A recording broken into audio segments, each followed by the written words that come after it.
Coca-Cola and Kraft Foods sever their ties with a little-known but powerful conservative national advocacy group. Who's behind the American Legislative Exchange Council, and what makes it so influential in US politics? You're watching Inside Story US 2012 from Washington.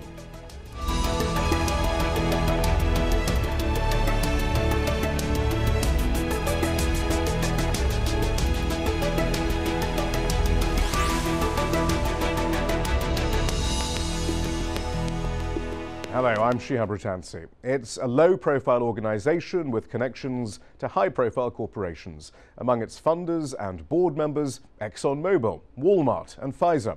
The American Legislative Exchange Council, or ALEC, describes itself as a non-partisan public-private partnership promoting limited government and individual liberty. Critics say it's a powerful, ultra-conservative group behind controversial state laws, including the Stand Your Ground law used by George Zimmerman, a neighborhood watch volunteer, to justify his shooting of an unarmed teen, Trayvon Martin. They also accuse the organization of pursuing a coordinated effort across the U.S. to push for voter ID laws that civil rights groups say disenfranchise millions of minorities and low-income voters. This week, Coca-Cola and Kraft Foods severed their ties with ALEC after a boycott campaign by the civil rights group Color of Change. And anger over ALEC's influence on a range of legislation affecting the environment, education and labor rights has been a major issue among Occupy protesters across the country. But ALEC members say the group does nothing more than bring together members of the general public, the private sector and the federal government to develop policy. Here's how Arizona's ALEC chairwoman and Arizona State Representative Debbie Lesko described the group's activities in December. They get together and so that we can share information and educate each other about major issues such as improving education, pension reform, and fiscal responsibility. It's a great organization. It's been around for years, and I find it to be very helpful and educational. It's just basically model legislation. Nothing is really drafted there. We don't draft any legislation. We discuss legislation that may have already been used in other states. So what makes the American Legislative Exchange Council so powerful? To discuss this, we're joined by Lisa Graves, the Executive Director of the progressive non-profit investigative reporting group, the Center for Media and Democracy. From New York, we're joined by the civil rights group Color of Change Executive Director Rashad Robinson. And here in Washington by ALEC supporter Nicole Neily, a senior fellow at the Independent Women's Forum, a non-profit conservative organization. We should note that we did reach out to ALEC to come on with us, but we have not so far got a response. Rashad Robinson, the charge from supporters of ALEC is, what's all the fuss about? This is simply about stakeholders coming together to discuss policy. Surely this is a very healthy part of the democratic process. Well, I heard the intro and the way that ALEC likes to describe themselves. They're a $7 million organization. No one thinks they're getting together for some sandwiches and tea to talk about legislation. They're drafting model legislation and they're pushing it around the country. But here is, I think, the big point that I think we want folks to understand about our campaign here, is that we've never asked ALEC to do anything. You know, we understand where ALEC stands on a whole host of issues, and they share a different vision for democracy than we do. They share a different vision for who should be able to vote in elections and who should be able to participate and the type of laws that keep us safe in our communities. Our questions are not to ALEC. Our questions are to the corporations who every day come to Black Americans and want us to buy their services or want us to use their products. Our question is to them, where do they stand? What are their values? And we're absolutely pursuing a free market campaign that really allows corporations to make a choice. Do they want to stand with an organization that promotes stand your ground, kill at will laws? Do they want to stand with an organization that promotes discriminatory voter ID laws and voter suppression laws? And if they want to stand with ALEC, then they have a choice. Thankfully, corporations like Coca-Cola and Pepsi and Kraft have made the right decision. And for corporations that are unwilling to make that decision, we're going to do everything we can to make sure our members are able to make their voices heard to those corporations. So Rashad there then, Nicole, is talking about the results of the deliberations in these ALEC meetings. But let's go back then a step to what some would say were the smoke-filled backrooms of corporations and legislators hatching legislation which is then repeated around the country and passed around the country. That does sound a bit fishy, doesn't it? Well, I don't think so. I think there are a lot of groups in Washington and around the country that bring people together in forums like this to discuss laws that affect them, that bring together corporations, that bring together legislators, that bring together stakeholders and constituents. There's the National Conference of State Legislatures, that is another organization that... But that's just legislators, though. That's not corporations also participate. They sponsor side meetings there, and they're a much bigger organization. They actually have a $16.8 million budget. There's the Progressive States Network that also works with state legislators. So I don't think that this is an unusual format to bring people together, because I think it is well within individuals' and companies' rights to approach legislators who will be voting on issues that affect them. A lot of these corporations, as Coca-Cola has stated, come to these meetings because they're interested in tax issues, they're interested in labor issues. They haven't participated in the criminal justice policy issues. So I think companies can be involved in ALEC and certainly in NCSL and not even be privy to what's going on in other sections of the organization. So Lisa Gravesend, this is just an all part of democracy. And anyway, your own Supreme Court says corporations are people, or effectively people, so surely they have a right to participate in the democratic process anyway. Well, quite frankly, the description of ALEC, I think, is not entirely accurate, because ALEC isn't like NCSL, it's not like Progressive State Network or other groups, in part because what ALEC does is it allows corporations, corporate lobbyists, and special interest groups, private think tanks to have an equal say behind closed doors in meetings with legislators. So there are legislators in this country who go to ALEC meetings at fancy resorts. They go behind closed doors with no press present, with no members of the general public present, and they actually give an equal vote to corporations, corporate lobbyists, to themselves. Well, we probably have to explain that. We'll have to understand then the whole structure of ALEC. Well, let's just start at the beginning then. What are the origins of ALEC, and how do those three groups fit in then? The legislators, the representatives of corporations, and a board of scholars who seem to be, giving the general sort of framework of discussion. How does it all work? ALEC was founded in the early 1970s by Paul Weyrich, a very far right-wing, politician, social activist, along with other folks who were active in the community, and it had a pretty sleepy existence for a number of years, although a lot of success behind closed doors. What we've learned is that ALEC is different. It describes itself to its own members as a unique partnership for corporations, for the private sector and the public sector. It is a unique partnership. ALEC describes for its members how they get an equal say and an equal voice and vote. That's the language they use. So they meet up, and then what happens? I mean, I don't understand this. How does the model legislation appear? So ALEC provides both public sector and private members an equal opportunity to present legislation as ideal. In the case of the Stand Your Ground law, the Shoot First law in Florida, that bill was proposed to a secret closed-door meeting of ALEC's Criminal Justice Task Force by the NRA's lobbyist. The NRA's lobbyist, National Rifle Association. Pardon me, the National Rifle Association, which is a special interest group that supports gun rights and is also funded by the gun industry. The NRA's lobbyist presented that bill in a closed-door meeting with Walmart Corporation as the co-chair of that meeting. The NRA reported... Walmart, the largest seller of guns in America. The largest seller of long guns and also ammunition in America. Walmart co-chaired that meeting along with a Texas legislator. At that meeting, the NRA presented its bill as an ideal bill to pass the country. That was unanimously approved behind closed doors in that task force meeting. In fact, the NRA reported at the time that it was well received. Then the ALEC board ratified that decision. That's the public sector board, and that was in 2005. The next year, the NRA's representative came back to ALEC, reported how great it was going, that this model bill was being embraced across the country. And you can see a direct link then to what appears in state houses around the country. That's right. And since then, the NRA has counted that in 34 states in the United States, that bill is passed in whole or in part. ALEC counted that as part of its legislative scorecard. It touted it in publications, and it touted it in an interview with the NRA. This was a priority bill for ALEC, and ALEC has a long-standing relationship with the gun industry, with the NRA. I think you make this sound a lot less democratic than it actually is, because in those meetings, anyone is able to bring up a suggested model bill, and people have to present the case for and against it. So I used to work at the Cato Institute, and in many cases, we had our scholars participate, or people I know from other organizations in town, vote on legislation and say, no, actually, this is a special interest carve-out. This is a corporate carve-out. This is a handout. And so once legislators hear both sides of the issue, then they vote on it. In this case, it was something that legislators liked and supported. Well, that's interesting. I mean, where did this initiative come from? Was there a public clamor for new laws on this topic?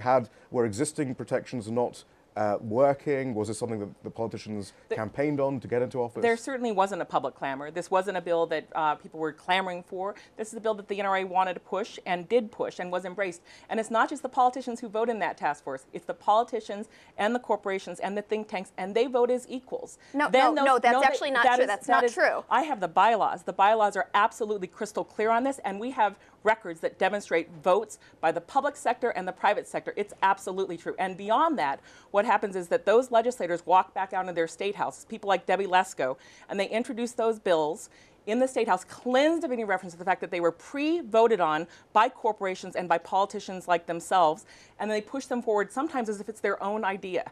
I think the American people have a right to be concerned about that. Things weren't This is a group where people share best practices. This is a law that we've enacted in our state, and it seems to have worked well. Of the Stand Your Ground law in particular, I saw you on MSNBC last week talking about this. Of the 25 states that have a Stand Your Ground law, also I'd like to point out that the converse of that is a duty to retreat law. 9 of those 25 states actually were states that voted for President Obama in 2008. So this is not just a big, vast right-wing conspiracy. These are bills that have passed in a bipartisan fashion in the state legislature. To change the makeup but this is fascinating because for a state bill, let's take a look at this. This Florida bill was introduced by 2 ALEC legislators in the State House. But who presented that bill to the ALEC task force? The NRA presented that bill. The idea that these are just bills that legislators are thinking of overnight in their house and they wake up one day and they come into ALEC and present it, you know, a lot of those bills are introduced by corporate special interests and by special interest groups like the NRA. But the other argument is that it's simply about understaffing in state houses and for local politicians. This is the sort of legislation people want to do, but they just don't have the time. Well, and so it helps if there's already a ready-made bill for them to vote on. That's actually ALEC's secret of its success is that in most state houses, legislators make between $40,000 and $80,000 a year. It's a part-time job. Sometimes they only have one staffer. They don't have the capacity to write all this legislation themselves. And here comes ALEC with the corporate lobbyists pre-writing a lot of these bills, coming in, arming them with these bills, and then having them walk back out pretending it didn't come from ALEC. You know, I'd like to compare ALEC back to NCSL, though. ALEC is a voluntary organization. Their stated underlying principles are individual liberty, limited government, federalism. So, you know, they're Jeffersonian principles. And so if a legislator agrees with that, you know, be they Democrat, be they Republican, be they independent, they can join this organization. The National Conference of State Legislators, which is a liberal-leaning organization, is bipartisan, actually. It's bipartisan, and the leaders alternate every year, Democrat versus Republican. That is not the case with ALEC. The NCSL actually is paid for of their $16.8 million budget. Your organization ran the numbers and found that over $10 million of that comes from state coffers, and so that's tax money. Those are my tax dollars as a Virginia citizen, as a former Illinois citizen, and that's, in my opinion, money that is also, you know, they're putting forward legislation to serve the same purpose. It's not the same purpose. Rashad Robinson, actually, let's take a look at the range of companies who are involved with ALEC, actually. We have a list here somewhere. According to the Center for Media and Democracy, as much as 90% of the funding for ALEC does come from corporations and foundations. Members of its private enterprise board include a who's who of major U.S. corporations. The pharmaceutical industry is represented by their lobbying organization, Pharma, along with GlaxoSmithKline, Pfizer, and Johnson & Johnson. The power and fuel sector has board members from ExxonMobil and Koch Industries. Other leading corporate board members come from the largest retailer in the U.S., Walmart, as we just heard, the international delivery company UPS, and communications giant AT&T.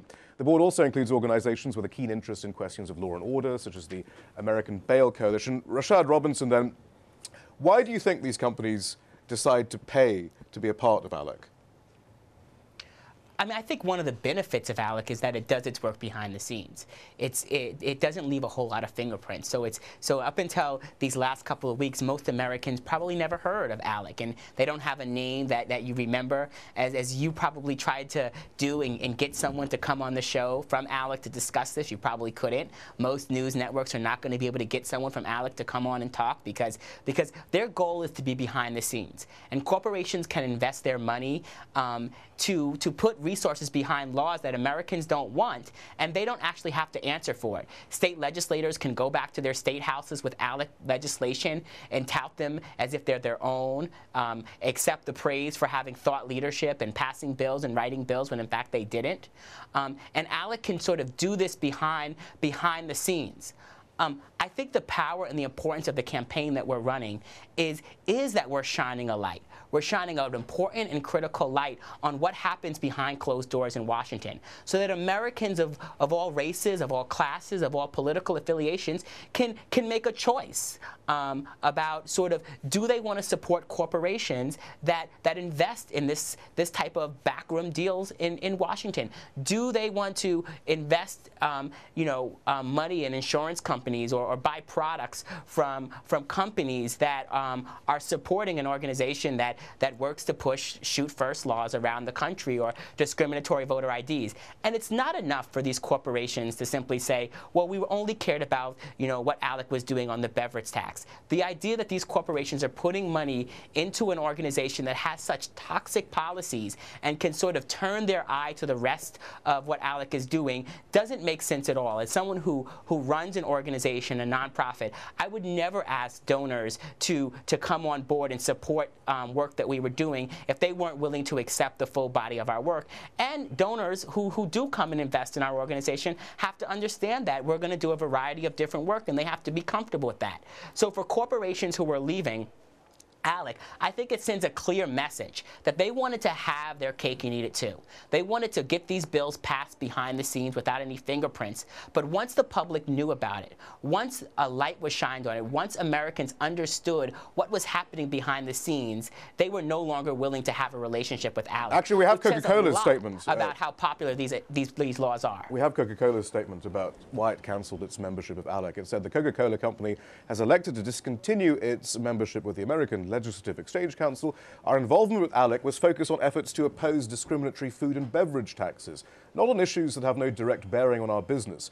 We have a long-standing policy of only taking positions on issues that impact our company and industry. Lisa Graves, I mean, is that good enough, though, to say that, look, just because we're a member of ALEC, and there are many companies corporations that do take this position and aren't leaving ALEC, doesn't mean that our fingerprints are all over all the legislation. We're only there to influence our pet causes, so don't worry about it. I mean, does that work? Well, corporations like Coca-Cola were leaders of ALEC. They were on the corporate board, the private sector board of ALEC, and other corporations like Intel that are no longer on the board. Their money helped pay ALEC's expenses, helped pay for ALEC operations, and helped pay for ALEC's agenda. And so we think all the corporations that are funding ALEC, that are providing general support to ALEC, should be held to account. And that's only the tip of the iceberg in a way, because we also know that a number of corporations are providing funding and gifts to fund scholarships, so-called scholarships for American legislators to go to fancy ALEC resorts, to have their trip paid for, to have their hotel subsidized, in order to have these closed-door meetings with lobbyists. I was going to ask them, I mean, other than the general agreement with so-called Jeffersonian principles,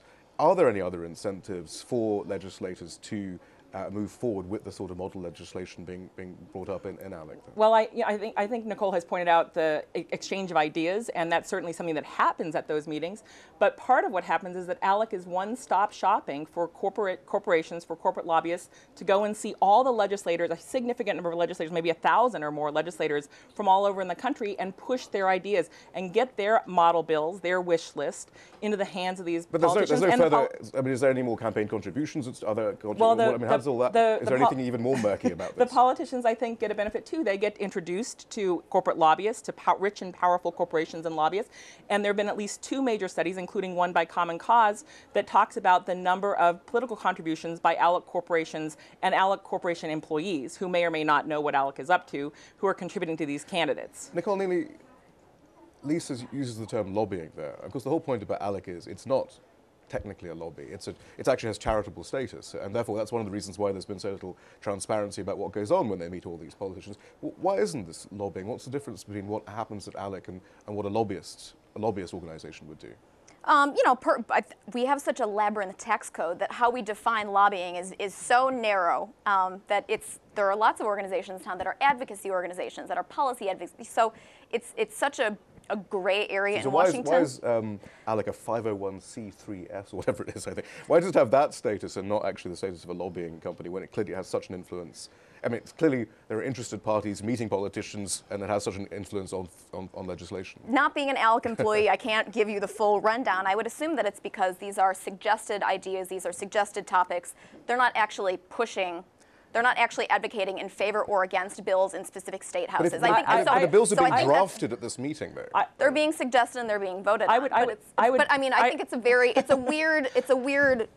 Right. No, I appreciate Nicole's point on that. The documents that we have based on Sunshine in Government Act requests from FOIA requests from states across the country show that ALEC does play a role in pushing these bills in state houses across the country. And in fact, ALEC, one of its major bragging points to corporations is that over 800 of its bills are introduced in state houses across the country every year, and over 20% pass. This is a major part of ALEC's operation to get these bills introduced. And in fact, under ALEC's published bylaws, the state elected officials who are the leaders of ALEC have a duty to get those bills introduced and passed. That's why Common Cause and others like CMD have raised serious questions about why this group should have any 501c3 tax status. 501c3s actually, as the IRS law is written, actually can spend 20% of their time and budget on lobbying activities. So breaking down the $6.8 million, we better swiftly move away from the IRS element or the taxation element. Very boring. But you're talking about the need for legislators to declare these sorts of interests, and the mask doesn't slip very often. But there was this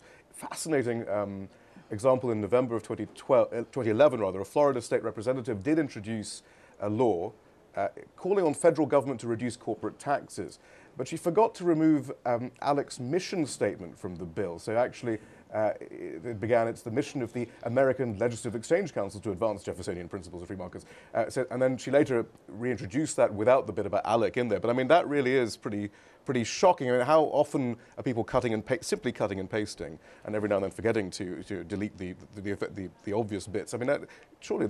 I mean, it's pretty frightening, even for someone who. Oh yeah, no, I agree, and that was very stupid of her. But I mean, this is going on all over the country. But it's also going on. It was very stupid of her, but unfortunately, the bigger question and the thing I think all of us have to fear is for the folks who aren't stupid, for the bills that get pushed from ALEC every single day, where the people remember to take off ALEC's stamp and remember to take off ALEC's mission. I think it once again goes back to the point that Lisa was making about how deep these connections are and how much influence ALEC does have beyond just sort of having conferences and helping sort of to make connections. They truly are making sure that these bills get introduced and passed around the state, which is why when we started getting on the phone with places like Pepsi and Coke and started to have deep conversations with them and let them know what we knew, thanks to the great work of folks like Lisa and the work that her organization and others have been doing on the research side, we were able to really shut down any type of conversation about sort of the way in which some corporations want to support both sides of the aisle or support things that Democratic legislators are doing or Republican legislators are doing. But, what ALEC is doing is really outside of the best principles of democracy. But isn't ALEC just a symptom, though, of the rottenness of the whole system? Though? I mean, if Coca-Cola doesn't do it for ALEC, isn't it going to just go through the normal lobbying procedures anyway? I mean, isn't it just one part of all this? Well, I do think Americans from really the bottom line for international viewers and nationally is that Americans from all political stripes, independents, Democrats, Republicans, agree that corporations have far too much power in our democracy, far too much influence over policy, and we think ALEC is a symptom of that. And for me, when I've looked at this research about these ALEC corporations and their role, I was a lobbyist for the ACLU working with libertarians and others on trying to improve the Patriot Act to protect individual rights, to protect people's fundamental Bill of Rights issues. And I never had a politician say to me, hey, here's the deal. I'm going to give you an equal vote to me on this. I've suggested ideas for improving laws. This takes it to a whole new level. This is when politicians go behind closed doors and basically pinky swear they already pre-voted on this legislation. This isn't ordinary lobbying. When that legislator goes back in the State House, he's like a super lobbyist for those corporations. I think that's a symptom of something indeed very rotten in our democratic system. OpenSecrets.org just recently, I think today or yesterday, came out with a study showing that, yes, even though Coca-Cola has pulled their money from ALEC, they have certainly not cut back on any of their federal contributions. I'm sure Pfizer and, once you start to run all those various corporations, there is still a tremendous amount of money in politics.